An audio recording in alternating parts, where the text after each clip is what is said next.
So we're going to talk about how information enters and exits the cerebellum. So we're going to start by drawing the three different layers. We have the molecular layer up top. That's going to be represented by the sky.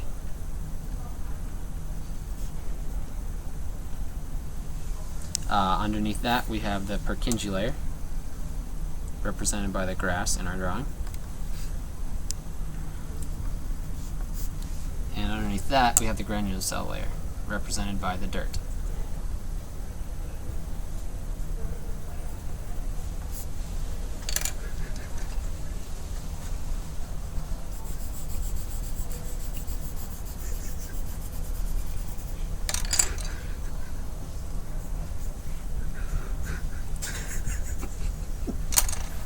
Okay.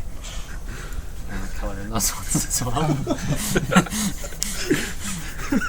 My hand's literally on top of Dylan's head.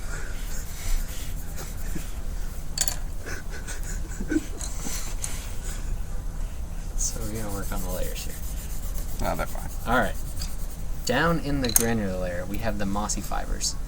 These carry cerebellar afferent signals coming from the pontocerebellar, reticulocerebellar, and spinocerebellar tracts. They use the neurotransmitter glutamate, which is excitatory.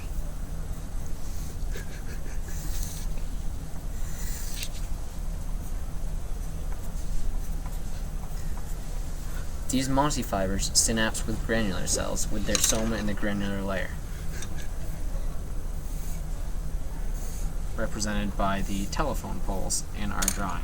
These travel up to the molecular layer where they form parallel fibers,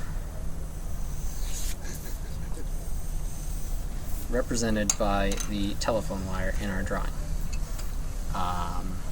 Additionally, we have Purkinje cells that lie in the Purkinje layer, represented by the root ball of our tree.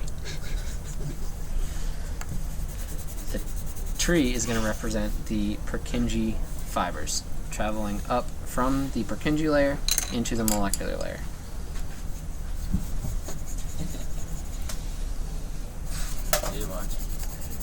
Our tree is surrounded by climbing fibers, which travel up from the granular cell layer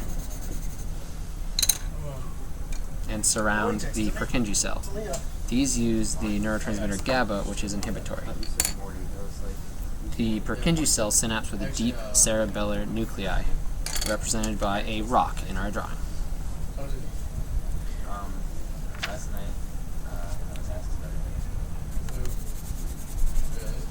So the Purkinje cell is ultimately inhibitory to the deep cerebellar nuclei.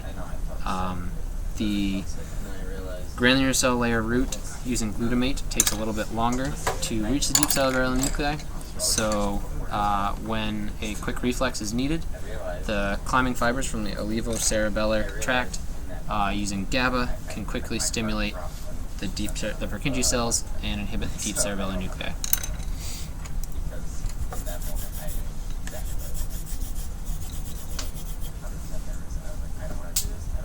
I think honestly that's cool. We can just submit that.